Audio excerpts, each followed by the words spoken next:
একটা মজাদার কমিক্স বুঝছেন?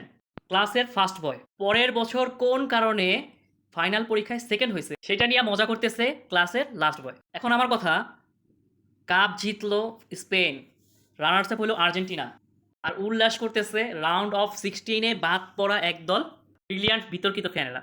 এর হিউম্যান সাইকোলজির চাইতে ডার্ক একটি সাইট হচ্ছে আমরা নিজে কিছু করতে না পারলেও অন্যকে সেই কাজে ব্যর্থ হইতে দেখতে অন্যরকম একটা মানসিক শান্তি কাজ করে, যেটাকে বলে স্যাডেন ফ্রয়েড টেন্ডেন্সি। লুজারেরা সবসময় দেখতে চাবে নিজের মতন অন্যের মতন।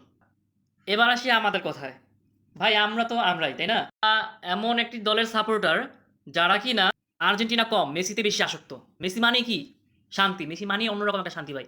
মেসি মানে প্রশান্তি। মেসি মানে বিশ্বজয়, বিশ্ব ফুটবল তারকা, টপার। খেলায় আমরা হারছি, এটা সত্যিকার অর্থে আমাদের নিজেদেরও মানতে অনেক কষ্ট হচ্ছে। এখনো ভেবে করে পাচ্ছি না যে ওরা খেললো। বলতে গেলে এক কথা, কোমা এখন পর্যন্ত কাটে নাই।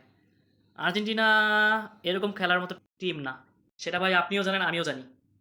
হ্যাঁ, দিন শেষে আমরা হারছি, খুশি মনে মেনে নিলাম। এই জন্যে যে 2022 সালে আমরা আমাদের পিক টাইমে মেসির হাতে কাপ দেখছি ভাই।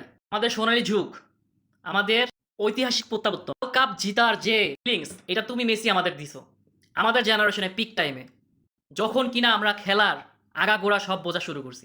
এবারের ফাইনালে মেসি বিজয় সিনে আনতে পারে না ঠিকই, কিন্তু প্রতিবারের মতোই তুমি হাজার হাজার লাখো কোটি ভক্তদের হৃদয়ে গেঁথে থাকবা। যদি বলি ভাই মার্টিনেজের কথা, ওর কথা কি বলবো ভাই, ওর কথা যা বলবো সেটাই কম। আপনি যদি সত্যিকার অর্থে ফুটবল প্রেমী হয়ে থাকেন ভাই, আপনি মেসি, মার্টিনেজ এদেরকে নিয়ে দুটা খারাপ মন্তব্য বলার আগে ভাবতে বাধ্য যে এরা আসলে কি খেলোয়াড় নাকি জাস্ট এলিয়ান। হ্যাঁ, খেলা নিয়ে এটাই আমার লাস্ট কথা আর স্ট্যাটাস। পারফরমেন্স নিয়ে যদি আর্জেন্টিনা জিততো তাতে আমাকে অনেক লজ্জা লাগতো ভাই।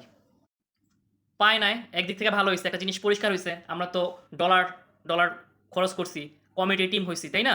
ওটা তো ক্লিয়ার হয়েছেন আপনারা, আপনারা তো তার কাছে বলার নাই দ্বিতীয়বার কিছু। অপরদিকে যদি বলি স্পেনের কথা, স্পেন এত ভালো পারফর্ম করেও যদি হেরে যেত তাহলে স্পেনের জন্য কি হতো? এটা একটা ইনজাস্টিস ছিল। অবশেষ একটাই কথা, স্পেন এটা ডিজার্ভ করছে ভাই।